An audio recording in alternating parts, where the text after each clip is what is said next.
तर आज आपण पाहणार आहोत motor selection for different load torque requirement. म्हणजेच सपोज 10 न्यूटन किलो न्यूटनचा लोड आहे तर तिथं मोटर कोणती वापरायची, म्हणजेच ऍप्रोप्रिएट ठिकाणी पर्टिक्युलर रेटिंगचीच मोटर का वापरायची. कारण काय होतंय की सर्वांना माहिती आहे की मोटरची जी कॉस्ट आहे ती थोडीशी हाय असते. म्हणजे आपल्या रिक्वायरमेंट प्रमाणे आपण जर मोटर घेतली तर ठीक आहे, जास्त घेतली रेटिंग ठिकाणी आपल्याला ओव्हरलोड म्हणजे काय होते कॉस्ट जास्त जाते, आणि कमी रेटिंगची घेतली तर ओव्हरलोडचे प्रॉब्लेम आपण फेस करू शकतो. म्हणजे पहिला पॉईंट आपण पाहूया या ठिकाणी.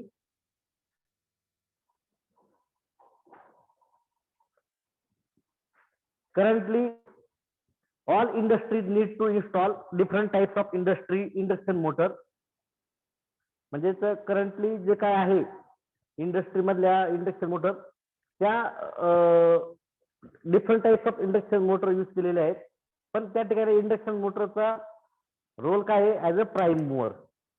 म्हणजे आता आपण कन्व्हेअर रन करतोय तर त्या ठिकाणी मोटरच्या शाफ्टला कन्व्हेअरची गिअर किंवा कन्व्हेअरचा बेल्ट कपल असतो. म्हणजेच इंडक्शन मोटर त्या ठिकाणी काय करते, प्राईम मूव्हर म्हणून वर्क करते. आता आपण ड्रिलिंग मशीन पाहिली, ड्रिलिंग मशीनला पण काय होतंय की जे काय ड्रिल आहे टूल आहे ते शाफ्टला कपल्ड असलेला चक मध्ये आपण काय करतो इन्सर्ट करतोय. म्हणजेच इंडक्शन मोटर हा प्राईम मूव्हर म्हणून करतोय आणि पुढे त्याचं ऍप्लिकेशन आहे ड्रिलिंग हे ऍप्लिकेशन आहे. Induction motor as a drilling, induction motor as a prime mover म्हणजे कन्व्हेअर वापरला आपण. त्यानंतर आपण जर बघितलं पंचिंग प्रेस वापरल्या, त्यानंतर आपण लिफ्ट बघितली. तर या ठिकाणी काय इंडक्शन मोटर प्राईम मूव्हरचं काम करते. Nowadays diversified types of electric motors are easily available. आता एवढं टेक्नॉलॉजी डेव्हलप झालेली आहे तर वेगवेगळ्या रेंजच्या, वेगवेगळ्या रेटिंगच्या, वेगवेगळ्या कंपन्यांच्या मॅन्युफॅक्चररच्या इंडक्शन मोटर काय झाले अवेलेबल झालेले आहेत मार्केटमध्ये. Therefore care should be taken while selection of appropriate motor. म्हणून आपल्याला काळजी घेणं गरजेचे आहे की कोणती मोटर कुठे यूज करायची.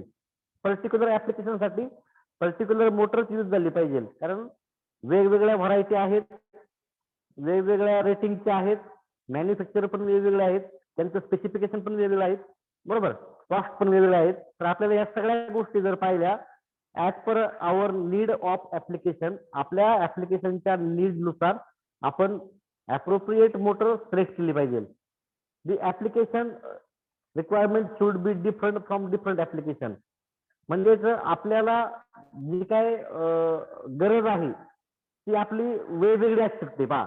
म्हणजे काय टॉर्क आपला स्मॉल आणि मीडियम पाहिजे, स्पीड आपलं कसं पाहिजे एकदम हाय पाहिजे, किंवा काय होईल की स्पीड आपल्याला मॉडरेट पाहिजे. म्हणजे ऍप्लिकेशन सुद्धा आपलं काय होतंय व्हॅरी होते. आता याचं एक्झाम्पल पाहूया. व्हेरिएबल स्पीड म्हणजे स्पीड कसं व्हेरिएबल हवंय अँड व्हेरिएबल टॉर्क ऍप्लिकेशन. म्हणजे याचं एक्झाम्पल म्हणजे आपण पाहूया लिफ्टचं पाहूया. लिफ्टचं स्पीड कसं राहते थोडंसं व्हेरिएबल राहते आणि टॉर्क पण काय होतंय त्याचं व्हेरिएबल होते. लिफ्ट ज्यावेळेस काय असेल ग्राउंड फ्लोअरला असेल त्यावेळेस टॉर्क जास्त लागतोय स्टार्टिंगसाठी, रनिंग मध्ये टॉर्क काय होते कमी होते. कंटिन्युअस ऑर इन्क्रिमेंटल ड्युटी म्हणजे काय होतंय की हळू स्टेप बाय स्टेप काय होतंय टॉर्क वाढतोय आणि स्पीड कमी होते. सडन स्टार्ट, क्विक स्टार्ट साठी और स्टॉप साठी, हे ऍक्च्युली फोर्जिंग इंडस्ट्रीमध्ये फोर्स करण्यासाठी आपण काय करतोय स्टार्ट आणि स्टॉप करतोय पहा, ऑन ऑफ कंटिन्यू असते. फ्रिक्वेंट स्टार्ट अँड स्टॉप म्हणजे एकदा का मशीन चालू केली की ती 6 तास काय करायचे नाही, बंद करायचे नाही. तर ही ऍप्लिकेशन झालेली आहेत different application as per different requirement. आता importance of load torque requirement. Load torque काय गरजेचं आहे, आपल्याला लोडचा टॉर्क समजला पाहिजे तर आपण इंडक्शन मोटर सिलेक्ट करू शकतो पहा. म्हणजे for smaller load up to 20 to 30 kilowatt load torque characteristics may not consider essential. म्हणजे जर लोड टॉर्क स्मॉलर लोड असेल 20 ते 30 किलोवॅट पर्यंत तर त्या ठिकाणी लोड टॉर्क कॅरेक्टरिस्टिक्स आपण कसं देत नाही. But for critical application, heavy duty application आपल्याला लोड टॉर्क काय करावं लागतं कन्सिडर करावं लागतं पहा. ओके. आता टाईप्स ऑफ लोड. आता लोडचे टाईप सर्वांना लक्षात आले पाहिजे. 3 टाईपचे लोड आहेत. पहिला आहे low starting torque and constant running. दुसरा आहे medium starting torque and under running condition torque is proportional to square of the speed. म्हणजे काय होतंय, स्टार्टिंग मीडियम होतंय मीडियम टॉर्कला, तर रनिंग कंडिशनला टॉर्क स्पीडच्या स्क्वेअरला प्रोपोर्शनली. आणि तिसरा high starting torque and constant running torque. म्हणजे स्टार्टिंगला जो टॉर्क आहे तो पण हाय पाहिजे आणि रनिंग मधला टॉर्क कसा आहे, कॉन्स्टंट पाहिजे, व्हेरिएबल नकोय. तर हे 3 आहेत. याचे example low starting torque and constant running torque कोणते, प्रेस, पंचेस, लॅचेस, ड्रिलिंग मशीन. म्हणजे याचा स्टार्टिंगचा टॉर्क लो असतो आणि रनिंगचा कॉन्स्टंट रनिंग टॉर्क असतो पहा. दुसरा आहे medium starting torque and under running condition. म्हणजे रनिंग स्टार्टिंगचा टॉर्क कसा आहे, मीडियम आहे. रनिंग कंडिशनचा जो टॉर्क आहे तो प्रोपोर्शनल आहे स्पीडच्या स्क्वेअरला, म्हणजे एन स्क्वेअर. म्हणजे T directly proportional to N square. याचं एक्झाम्पल म्हणजे काय, fan, blower, centrifugal pump and compressor. म्हणजे आपण पहा की आता ज्यावेळेस रनिंग मध्ये फॅनची हवा जास्त लागते, पंप सुद्धा पहा जास्त पाणी मारतोय. तर ह्या ठिकाणी काय करतोय आपण की मीडियम स्टार्टिंग टॉर्क आहे आणि रनिंग कंडिशन मध्ये जो काय टॉर्क आहे रनिंग कंडिशनचा हा स्क्वेअरली प्रोपोर्शनल टू स्पीडला आहे. आता तिसरा टाईपचा टॉर्क आहे high starting torque and constant running torque, full load. Rolling machine, hammer mills. म्हणजे सर्वांना माहिती रोलिंग मशीन मध्ये डायरेक्ट काय केलं तर सीट मेटलचं वर्क असते. म्हणजे रनिंगचा जो टॉर्क आहे तो कॉन्स्टंटच पाहिजे, अदरवाईज काय होईल, जी सीट आहे त्याची युनिफॉर्मिटी काय होईल, डिस्टर्ब होईल. आता हॅमर मिल्स, हॅमर म्हणजे काय होतंय की त्या ठिकाणी स्ट्रोक टाकले जातात ऑब्जेक्ट वरती. ऑब्जेक्ट पहिल्यांदा हिट केला काय केलं तर हॅमरने स्ट्रोक टाकले जातात पहा. चौथा आहे very high starting torque and constant full load torque. स्टार्टिंगचा टॉर्क कसा पाहिजे, हाय पाहिजे आणि फुल लोड टॉर्क कसा पाहिजे, कॉन्स्टंट पाहिजे. याचा एक्झाम्पल व्हाईस्ट, कन्वेयर, लिफ्ट. सर्वांना माहिती लिफ्टच्या बाबतीत आपण काळजी घेतोय. आता व्हाईस्ट, व्हाईस्ट म्हणजे काय असतं की जर तुम्ही पाहिलं असेल, व्हाईस्ट म्हणजे एक्झाम्पल सांगतोय मी, तुम्ही जर कुठं ट्रेकिंगला गेला असाल, त्यानंतर तुम्ही कुठं जर याला गेले असाल माउंटेनला, म्हणजे त्या ठिकाणी पहा रोप वे असतो. म्हणजे 2 टेकड्यांमध्ये काय केलं जातं की एक रोप वे असतो आणि त्याच्यामध्ये काय असतात, पॅसेंजर ट्रॅव्हल करण्यासाठी एक ट्रॉली असते. त्या ट्रॉलीला म्हटलं जातं व्हाईस्ट म्हटलं जातं. याचं बेस्ट एक्झाम्पल म्हणजे आपण ही जी ट्रॉली आहे, एक्झाम्पल तुम्हाला मी, रायगडला पण आहे, त्यानंतर दुसरं इकडे पण आहे. कुठं आपण म्हणूया त्याला रायगड नंतर दुसरी केस कुठली की सापुताराला आहे पहा, नाशिकच्या पुढे. तर त्या ठिकाणी पण रोपवे आहे 2 ट्रॉल्यांच्या मध्ये. ठीक आहे. आता पहा इथं लोड पहा, characteristics of load, starting torque आणि अपोजिंग टॉर्क विथ स्पीड. म्हणजे हा जो टेबल आहे तो तुम्हाला समजून घ्यायचा आहे. आता लोड, फर्स्ट एक्झाम्पल आपण लोड कन्सिडर केलाय कोणता, press, punching, lathes, drilling machine. Characteristics of load doesn't matter, कारण का त्याची ड्युटी कशी आहे, स्टार्टिंग टॉर्क कसा आहे, लाईट ड्युटी आहे, 20 to 30% स्टार्टिंगला टॉर्क लागतोय. म्हणजे आपण या ठिकाणी लोड कॅरेक्टरिस्टिक्स कन्सिडर करणार नाही. आता अपोजिंग टॉर्क विथ स्पीड. आता जो काय अपोजिंग टॉर्क आहे स्पीडचा, म्हणजे काय होतंय की रनिंग कंडिशन मध्ये काय होतंय, torque remains constant at very low applied when motor has run to speed. म्हणजे इथं ज्यावेळेस रनिंग कंडिशन मध्ये काय होतंय की लोड अप्लाय केला जातोय, म्हणजे त्याचा जो टॉर्क असतो तो कसा असतो, नेहमी कॉन्स्टंट असतो आणि ही व्हॅल्यू असते टॉर्कची एकदम लो असते. आणि आपण लोड कधी अप्लाय करतोय, रनिंग कंडिशन मध्येच अप्लाय करतोय पहा. प्रेस असेल, पंचेस असेल, लॅचेस असेल, ड्रिलिंग मशीन असेल. पहा आपण ड्रिल करताना ऍप्लिकेशन सर्वांच्या समोर आहे. आपण मशीन स्टार्ट करतोय आणि मग काय करतोय, जो चक आहे तो आपण खाली डाऊनवर्ड डायरेक्शनला घेतोय, बरोबर. दुसरा आहे fan, blower, centrifugal pump, compressor. लोडचा टाईप आहे हा. त्याची लोड कॅरेक्टरिस्टिक्स पहा, जो काय पॉवर आहे डायरेक्टली प्रोपोर्शनल काय आहे, third power of the speed, म्हणजे P directly proportional to N cube, म्हणजे load power is directly proportional to third power of the speed. ठीक आहे, लोडची कॅरेक्टरिस्टिक्स आहे. Okay, rolling mills, hammer mills आणि शुगर मिल्सला काय आहे, सेंट्रिफ्युगल पंपला power directly proportional to square of the speed आहे. पहा, म्हणजे इथं मीडियम ड्युटी आहे 20 म्हणजे 10 to 40%. या ठिकाणी काय आहे, टॉर्क डायरेक्टली प्रोपोर्शनल टू काय आहे, स्पीडचा स्क्वेअर, म्हणजे टॉर्क वाढतोय. कधी वाढतोय, जर स्पीड वाढलं तर वाढतोय. पहा, आणि स्पीड कसं वाढतंय, की स्क्वेअर ऑफ दी स्पीड वाढते. पहा, म्हणजे ही जर load characteristic, load power is directly proportional to third power of the speed. Okay, आता तिसरं, rolling mills, hammer mills, centrifugal, हे हाय टॉर्क ऍप्लिकेशन आहे. पहा, म्हणजे इथं load power directly proportional to square of the speed, म्हणजे इथं heavy duty आहे application, 30 to 40% may be more, म्हणजे जास्त असतं त्याच्यापेक्षा, and have accelerate large object sometimes 100 to 110% heavy duty torque required. म्हणजे मी सांगितलं होतं की जो काही लोड आहे, लोड टॉर्क, तो 100 to 110 टाइम्स काय असते, जास्त लागते. पहा, म्हणजे ह्या ठिकाणी जो काय आपल्याला आहे opposing torque near to full load torque आपल्याला लागते. पहा, आणि सर्वात चौथा आहे hoist lift conveyor. Hoist lift conveyor मध्ये पहा सर्वांनी,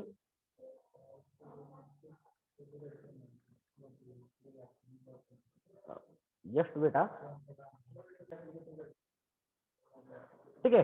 फोर्थ ऍप्लिकेशन आहे होइस्ट लिफ्ट कन्व्हेयर. मीन्स या ठिकाणी पहा, जी काही लोड पॉवर आहे डायरेक्टली प्रोपोर्शनल टू स्पीड आहे. म्हणजे आता काय होतंय की टॉर्क वाढत चाललंय आहे, स्टार्टिंगचा पण वाढतोय, हेवी स्टार्टिंग टॉर्क आहे, आणि रनिंगचा पण वाढतोय. पहा, म्हणजे या ठिकाणी पहा, हेवी ड्युटी 100 to 110% हा काय असतो. पहा, की लोड टॉर्क आहे. पहा, आता अपोजिंग टॉर्क काय आहे, टॉर्क रिमेन्स कॉन्स्टंट. टॉर्क काय राहायला पाहिजे, कॉन्स्टंट राहायला पाहिजे थ्रू आउट स्पीड रेंज. म्हणजे स्पीड किती होऊ द्या, 1 असू द्या, 100 असू द्या, 50 असू द्या, टॉर्क हा रिमेन्स कॉन्स्टंट राहायला पाहिजे.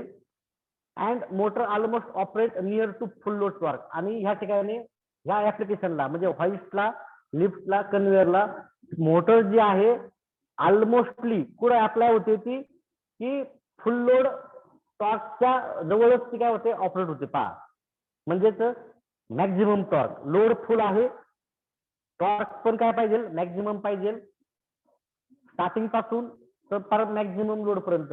लोड असेल, लोड नसेल, या केसमध्ये म्हणजे होइस्ट लिफ्ट कन्व्हेअर मध्ये काय होतंय की आपल्याला जी काय आपण ऍप्लिकेशन म्हणून जी इंडक्शन मोटर यूज करूया, तर ती काय असेल, शक्यतो फुल लोडलाच म्हणजे मॅक्झिमम टॉर्कलाच रन झालेली पाहिजे.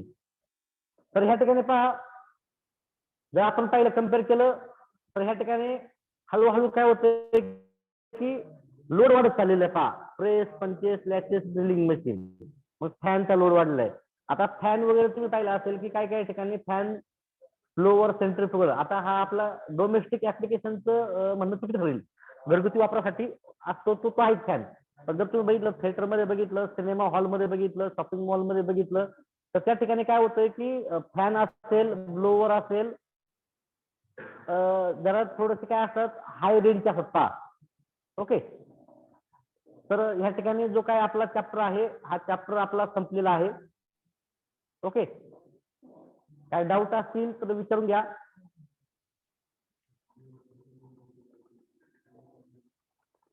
चॅप्टर संपलेला आहे, काय डाऊट असेल. फॉर डिफरंट लोड टॉर्क, याच्यावरती जे व्हिडिओ आहेत ते व्हिडिओ रेकॉर्ड केलेले मी दाखवायचे. ओके,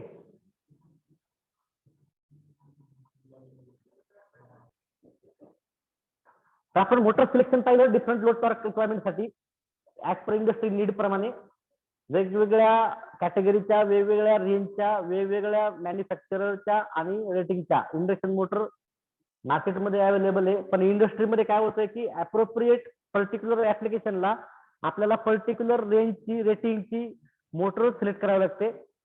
ओके, म्हणजेच या ठिकाणी आपण पाहतोय की जे काय इलेक्ट्रिक मोटर्स आहे ते मार्केटमध्ये इझिली अवेलेबल आहे, पण आपल्याला सिलेक्शन हे गरजेचं आहे. मग लोड प्रमाणे पहा, इथं आपण बघितलं होतं की different requirement should be different for different application, म्हणजे वेगवेगळे ऍप्लिकेशन असतात. पहा, इंडस्ट्रीमध्ये तुम्ही जर वर्क एन्व्हायरमेंटमध्ये जर तुम्ही स्टडी केला तर तुम्हाला प्रत्येक ठिकाणी इंडक्शन मोटर वेगवेगळे ऍप्लिकेशन दिसेल. ब्लोअर असेल तर काय करतोय तो, जी काय आतमधली काय एन्व्हायरमेंट असेल, हीट असेल तो एक्झॉस्ट करतोय. फॅन असेल त्या ठिकाणी तो कुलिंगचं काम करतोय. म्हणजे वेगवेगळे ऍप्लिकेशन आहे. पहा, काय काय ठिकाणी काय होतंय, सडन स्टार्ट और सडन स्टॉप असते, फ्रिक्वेंट स्टार्ट और फ्रिक्वेंट स्टॉप. काय काय ठिकाणी मशीन 6-6 तास 24-24 तास बंद केले जात नाही. आता importance of load torque requirement का गरजेचं आहे, कारण आपल्याला लोड टॉर्क जर माहित असेल तर आपण त्या रेटिंगची मोटर काय करू शकतो, पर्टिक्युलर ऍप्लिकेशन साठी सिलेक्ट करू शकतो. जर स्मॉलर लोड असेल 20 ते 30 किलोवॅट तर त्या ठिकाणी आपण लोड टॉर्क कन्सिडर करत नाही फारसा. पण क्रिटिकल ऍप्लिकेशन असतील म्हणजे हेवी लोडची तर त्या ठिकाणी लोड कॅरेक्टरिस्टिक्स आपण कन्सिडर करतो. पहा, टाइप्स ऑफ लोड बघितले, हे लोड महत्वाचे आहेत. लो स्टार्टिंग टॉर्क आहे आणि constant running torque. Low starting torque आणि कॉन्स्टंट रनिंग टॉर्क म्हणजे याचं बघितलं आपण एक्झाम्पल पण बघितले, प्रेस, पंचेस, लॅचेस, ड्रिलिंग मशीन. आता स्टार्टिंग टॉर्क वाढलाय, काय झालंय, मीडियम झालाय. ओके, पण रनिंग कंडिशनचा जो टॉर्क आहे तो proportional to square of the speed, म्हणजे torque directly proportional to N square. याचं एक्झाम्पल म्हणजे काय, fans, blower, centrifugal pump and compressor. इथं पहा नावात लो स्टार्टिंग टॉर्क, इथं मीडियम स्टार्टिंग टॉर्क आणि इथं हाय स्टार्टिंग टॉर्क. चेंज काय होतंय, अँड कॉन्स्टंट रनिंग टॉर्क. इथं काय रनिंग कंडिशनचा टॉर्क कसा आहे, proportional to square of the speed. इथं काय रनिंग टॉर्क सुद्धा कसा पाहिजे, कॉन्स्टंट पाहिजे. त्याचा एक्झाम्पल काय, रोलिंग मिल्स, हॅमर्स मिल्स. आणि चौथा आहे very high starting torque and constant full load torque. Okay, तर ह्या ठिकाणी हॉइस्ट, कन्व्हेयर, लिफ्ट, तर ह्या ज्या काय आहेत गोष्टी आहेत, ठीक आहे. तर ह्या तुम्हाला समजल्या पाहिजे. लो टाइप्स ऑफ लोड किती, 4 आहेत. 4 types of load: low starting torque, medium starting torque, high starting torque and very high starting torque. तर याच्यामध्ये आपण टेबल बघितला, load, characteristic of load, starting torque आणि अपोजिंग टॉर्क विथ स्पीड. तर हे 4 आपण पाहिले. तर याच्यामध्ये पहा वेगवेगळे आपण पाहिलेले आहेत. कॅरेक्टरिस्टिक्स ऑफ लोड, त्याच the starting torque 20 to 30%, opposing torque with speed. Okay, त्याचे आपण एक्झाम्पल बघितले, लोड मध्ये कोणते कोणते आपण घेतलेले एक्झाम्पल. त्यानंतर जो कॅरेक्टरिस्टिक्स ऑफ लोड, आपल्याला लोडची कॅरेक्टरिस्टिक्स डिटरमाइन करता आली पाहिजे, माहित पाहिजे. ह्या इन्फॉर्मेशनच्या बेसवरती according to information available of the load और characteristics of load we select the appropriate rating of motor. म्हणजे आपण काय करतोय की अप्रोप्रिएट रेटिंगची मोटर या ठिकाणी आपण चूज करतोय, सिलेक्ट करतोय. ठीक आहे, मग आपण बघितलेलं आहे की जे आहेत, पहिलं आपण बघितलं होतं कोणतं, बघितलं होतं लो स्टार्टिंग टॉर्क, नंतर बघितलं मॉडरेट स्टार्टिंग टॉर्क, थर्ड बघितलं आपण हाय स्टार्टिंग टॉर्क आणि फोर्थ पाहिला होता आपण व्हेरी हाय स्टार्टिंग टॉर्क. हे 4 जे लोड आहेत ते आपण ऑलरेडी टाइप्स ऑफ लोड पाहिलेले आहेत सर्वांना. मग पुढे त्याची कॅरेक्टरिस्टिक्स ऑफ लोड काय काय बघितले. इथं पी म्हणजे load power directly proportional to third power of the speed पाहिलेली. रोलिंग मिल साठी म्हणजेच हाय स्टार्टिंग टॉर्क साठी काय बघितलेले, load power is directly proportional to square of the speed पाहिलेले. आणि इथं बघितलंय load power is directly proportional to speed. म्हणजे ह्या ठिकाणी आपण त्याचं स्टार्टिंग टॉर्क पण पाहिलंय, स्टार्टिंग टॉर्क वाढत चाललेला आहे. आणि याचं अपोजिंग टॉर्क विथ स्पीड, म्हणजे ज्यावेळेस स्पीड वाढते तर त्यावेळेस टॉर्क मध्ये काय बदल होतो नक्की काय, what is the change in the torque Wien ever the speed goes on decreases और इन्क्रीजेस. ठीक आहे, in this way the first unit 3-phase induction motor of 20 marks, म्हणजे पहिलं युनिट जे आहे 20 मार्क्सचं आपलं ते संपलेलं आहे. नेक्स्ट लेक्चरला आपण सेकंड युनिट जे काय असेल आपण म्हणूया की सिंगल फेज इंडक्शन मोटर ते आपण पाहणार आहोत. म्हणजे काय थ्री फेज इंडक्शन मोटर आणि single phase induction motor. First unit होतं 20 मार्क्सला, सेकंड युनिट आहे 14 मार्क्सला. तर नियर अबाउट युनिट टेस्टच्या अगोदर आपलं सेकंड युनिट सुद्धा संपेल जेणेकरून तुम्हाला युनिट 1 आणि युनिट 2 वरती 27 ऑक्टोबर पासून तुम्हाला युनिट टेस्ट द्यायची आहे. ठीक आहे. Any doubt? थांबू मग या ठिकाणी आपण डाऊट नसतील तर